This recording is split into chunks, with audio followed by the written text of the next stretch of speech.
Hello and welcome to this special show. I have a very, very special sports person with me, the Indian gymnast who inspired us, who scared us with her.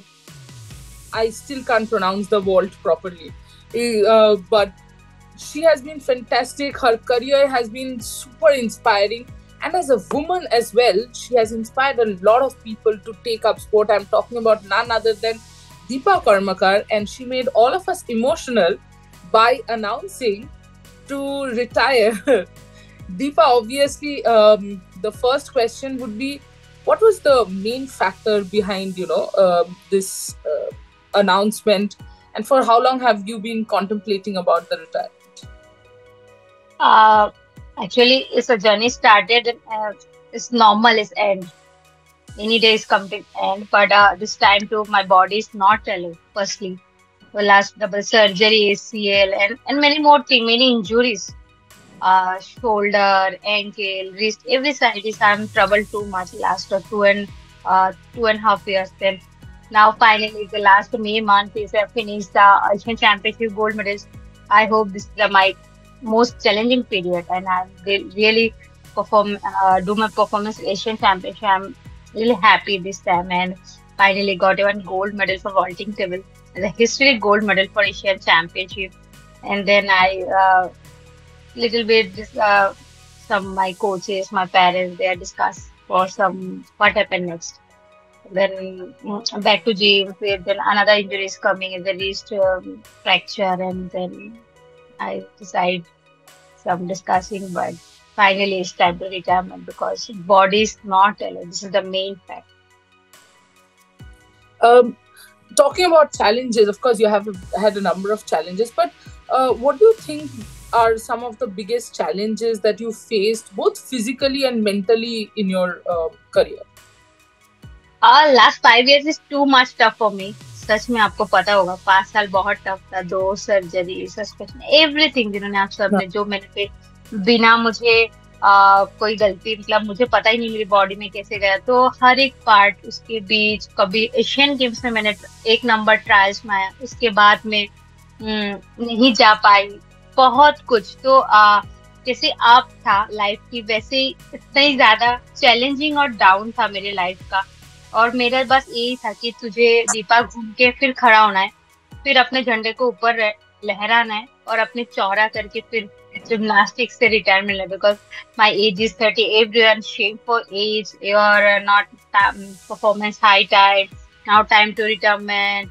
और सबसे पहली बात कि मैं चाहती नहीं थी मैं ऐसे सिर्फ खेलती रहूं, जाओ और आओ. जब परफॉर्मेंस अच्छा रहना तक कर पाऊं मैं मुझे सिर्फ जाना आना नहीं था. पहले भी ऐसा नहीं था ना, अभी भी माइंड सेट में मतलब हमेशा ऐसा था कि जब भी आपका परफॉर्मेंस एकदम पीक में रहे तब भी आपको जाओ. और मैं हमेशा ऐसे ही सोचा, ऐसे ही परफॉर्म करते हैं जब तक पीक पीक रहती थी मैं, और मेरा परफॉर्मेंस रहता था. तभी मैं कंपटीशन भी करने जाता था, ट्रायल्स भी देने जाता. जैसे एशियन गेम्स में इतना इतना ट्रबल्स के बाद जब मैंने नंबर 1 ट्रायल्स में आया, हर एक चीज को स्ट्रगल करके, फिर उसके बाद जब नहीं जा पाई तो मैं सच में इतने ज्यादा दुखी. पता नहीं क्यों ऐसा हुआ, बट जो भी हुआ आगे एथलेट के साथ किसी के साथ ना हो. बिल्कुल. और क्योंकि एलिट स्पोर्ट्स है ऑब्वियसली, तो मेंटल प्रेशर तो बहुत ज्यादा होता है. तो आप मेंटल हेल्थ, ये प्रेशर मोमेंट्स में, जैसे एक तो थ्रू आउट योर करियर हो गया, एक है जब आप रियो ओलंपिक्स में वॉल्ट करने वाले थे, एक है जब आपका वो सस्पेंशन पीरियड था, आपने मैनेज कैसे किया अपना मेंटल हेल्थ उस इन सारे सिचुएशंस में? देखिए, मैं भी इंसान हूँ, मैं भी रोती हूँ, मैं भी टूटती हूँ. मेरा भी दिन था जब मैं खाना नहीं खाया, सिर्फ रोई टूटी. बट फिर मुझे ऐसा हुआ, जब मैंने गलती किया नहीं तो मैं क्यों उसको, मतलब मैं टूट जाऊं. मुझे खड़ा होना है, मुझे स्ट्रांग फील करना है. तो मेरा जो सबसे बड़ा स्ट्रांग पिलर था मेरे कोच नंदी सर, जो द्रोणाचार्य अवार्ड, जिनकी वजह से मैं आज यहाँ पे हूँ. और मेरी फैमिली, शायद ये दो लोग मेरे साथ नहीं रहते, दोनों का फैमिली मेरे साथ नहीं रहता, तो शायद आज दीपा को फिर से ऐसे घूम के खड़ा होना इतना इजी नहीं हो सकता था. क्योंकि हर टाइम आपको हर एक लोग छोड़ देते. कभी कभी मैंने बहुत एथलीट के साथ भी देखा, कोच भी छोड़ दे, बट मेरे कोच मेरे पापा है. वो मेरे फैमिली मेंबर हमेशा वो ऐसे ऐसे सिचुएशन में मेरे साथ रहा जो मैं, क्योंकि आपको पता होगा सस्पेंशन पीरियड बहुत टफ था मेरे लिए, क्योंकि जस्ट सर्जरी के बाद था वो मेरा, जब मैं आउट ऑफ कंपटीशन थी, उसके बाद कोविड था, पता नहीं कैसे क्या। पर जो भी भगवान करते, अगर तुम सच्चाई के रास्ते में हो ना, तो तुम्हारी दिया कभी नहीं बुझेगा। और वो मैंने शायद भगवान में सच्चाई के रास्ते पे थी और भगवान मेरा साथ दिया। और सर और हमारा जो हार्ड वर्क था, वो दोनों को बहुत अच्छे से उन्होंने सपोर्ट किया। जब आप उसके बाद वापस आए और पहली बार वो मैच में गए, तो दिमाग में क्या चल रहा था, क्या सोच रहे थे? क्योंकि बहुत जूझ लिया था, बहुत कुछ ऊपर नीचे हो गया था। उस वक्त आप क्या महसूस कर रहे थे और उस वक्त मेंटली किस हालत में थे आप? देखिए, आफ्टर सच में first competition Asian games trials था, तो मैं सच में बहुत नर्वस थी, बिकॉज ऑफ मैं फील्ड से बाहर थी। अब ट्रेनिंग करना और कंपटीशन फील्ड में बहुत फर्क होते हैं।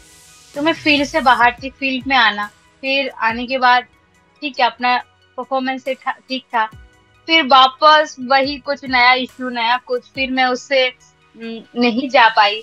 फिर जो हुआ ना, फिर मैंने सोचा अब दीपा रुकने का टाइम नहीं, अब तो जवाब देने का टाइम है। जो तेरे पीछे जो जो बोल रहे हैं उनको बस बस वो ही बोलते रहे। उसके बाद भी बहुत बहुत परीक्षा लिया भगवान ने। एक एक वर्ल्ड कप में जाके फोर्थ फिफ्थ, जो सबसे बड़ी मेरी चैलेंजिंग थी। हाँ, ना जाना अलग बात था, बट अब परफॉर्म करने के बाद 0.1, 114, 1.5 से मेरा मेडल जाना, वो सबसे बड़ी एज ए एथलीट बहुत दुख होते। तो बस वही था कि दीपा तुझे हारना नहीं है, तुझे लड़ना है जब तक। कभी कभी सर भी बोले बस बेटा, अब मुझे तेरा दुख नहीं देखा जाते, अब बस रोक दे, अब नहीं हो रहे तो क्या है, शायद ऊपर वाले नहीं चाहते। और फाइनली एशियन चैंपियनशिप के दिन था, मेरे लिए ये लास्ट डू एंड डाई था। अगर करना है तो करो, नहीं तो मुझे रोक देता, क्योंकि मेरा बॉडी नहीं अलाउ कर रहा। आप पेन किलर लेके नहीं कर सकते डे डे बाय डे, वो भी रिएक्ट करना बंद कर देते। तो फिर बस ऊपर वालों ने साथ दिया। ऊपर वालों का मतलब बहुत बहुत मैं शुक्रिया थी। जस्ट मैंने जैसे ही खत्म किया, बस सिर्फ आंख बंद करके मैंने एक बार बोला, सर आपको बहुत ज्यादा धन्यवाद कि ऊपर वाले ने हमारी साथ दिया आज। ऊपर वाले हमेशा अच्छे इंसान का साथ देते हैं। अच्छा, आपके थोड़े करियर में वापस जाते हैं। So looking back at your career, आप कौन सा एक वो मोमेंट है जो सबसे ज्यादा अपने करियर में आप सबसे ज्यादा चेरिश करते हो, या फिर याद करके वो सबसे ज्यादा खुशी मिलती है? देखिए, वैसे तो बहुत सारे मोमेंट है, स्पेशल मोमेंट जिसको मैं कभी नहीं भूल सकती। बट ऑलवेज मेडल का जो मूवमेंट था, वो बहुत बहुत बड़ा मूवमेंट था। 2014 कॉमनवेल्थ गेम्स हो, क्योंकि मेरे फर्स्ट लैंडेड प्रोदोनोवा थी उस टाइम, एंड रियो ओलंपिक्स के फाइनल हो। हाँ, दुखी था तब भी थोड़ा सा हो, क्योंकि जब मैं बैक टू जाती हूँ तो वो बेस्ट मेमोरी रहता है, क्योंकि उस टाइम की मैंने 15 स्कोर प्लस किया था, क्योंकि अभी तक किसी न किसी का 15 नहीं आया इंडिया में, और मेरा भी बेस्ट स्कोर रहा वॉल्टिंग में। तो वो, और अभी जो इतने स्ट्रगल के बाद जो एशियन चैंपियनशिप, बट जितने भी मेडल रहे उसके बीच कभी कभी मैं जब जिम में इतने रोती थी, वो सब वीडियो क्लिप्स मुझे सर ने कल भेजा, तो वो देख के मुझे इतने हंसी आई कि इतने सारे मेमोरीज। एक थी उसमें जो मेरा मतलब नहीं हो रहा था, सर बोले रोक दो, क्योंकि बॉडी तो रोज चलते नहीं है। मैंने सर को बैम्बो ला के दिया, लो मारो, मुझसे क्यों नहीं हो रहे। तो वो सब चीज बहुत ज्यादा मेमोरेबल हो रहे हैं डे बाय डे, जितना डे जा रहे, कि सच में मैं ऐसी भी थी। तो जो जब मैं बैक टू बैक जाती हूँ, सब मतलब मुझे, मेरे लिए सच में हर एक पल बहुत ज्यादा स्पेशल होते जा रहे हैं। How do you in future want to be involved with gymnastics? आपने कुछ सोचा है कि क्या करना है आगे? देखिए, अभी तक तो सोच है ये कि शायद मैं कोचिंग कराऊं, मेरा कोचिंग का अच्छा लगता है। बट आगे ना भी हो सकते, क्या पता, क्योंकि कुछ भी हो सकता है। आज हम ये सोचते हैं कल क्या होगा। बट हाँ, मेरे से जो भी इंडियन जिम्नास्टिक्स का जो भी न्यू कमर्स है, न्यू जूनियर्स है, अगर मेरे एक्सपीरियंस, मेरी हेल्प से उनका कोई भी हेल्प हो और जब इंडियन जिम्नास्टिक को ग्रो अप हो, मैं हमेशा उनके साथ हूँ। हमेशा, कभी भी, किसी भी टाइम में, कहीं भी, पूरे इंडिया में, नॉट ओनली त्रिपुरा, क्योंकि मैं त्रिपुरा गवर्नमेंट के डेप्यूटी डायरेक्टर हुई, तो मुझे वहां पे की भी बहुत जिम्मेदारी होती है। जब आप ऑफिसर होते हैं तब आपको बहुत थोड़ा सा देखना भी पड़ता है, ऑफिस एडमिनिस्ट्रेटिव। मैं दोनों साइड से देखूंगी, जितना मेरे से हेल्प होगा मैं उतना ही अपने अपकमिंग जूनियर्स के और स्पेशली ग्रास रूट लेवल के लिए मैं काम करना चाहूँ। दीपा, ये बताइए कि अगर आपको ये बोलना पड़े कि जिम्नास्टिक्स ने दीपा कर्मकार को कैसे शेप किया, कैसे चेंज किया, कैसे बनाया वापस, तो आप क्या बोलोगे कि एग्जैक्टली क्या बदला है जब से आप जिम्नास्टिक्स में आए हो और अब जब आपने जर्नी खत्म की है? देखिए, सच में पहली बात, दीपा कर्माकर ऐसी नॉर्मल एक लड़की है, उसकी वजह से, उसकी प्रोडोनोवा वर्ल्ड की वजह से आज त्रिपुरा को लोग जाने, इंडियन जिम्नास्टिक की गर्ल्स को, वुमेन सेक्शन को लोग जाने।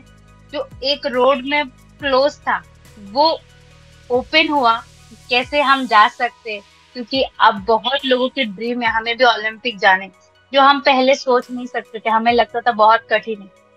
ऊपर से हर एक गेम से जो भी मेडल लाया उसका उसका सपना पूरा होगा, हाँ वो दीदी ला सकते।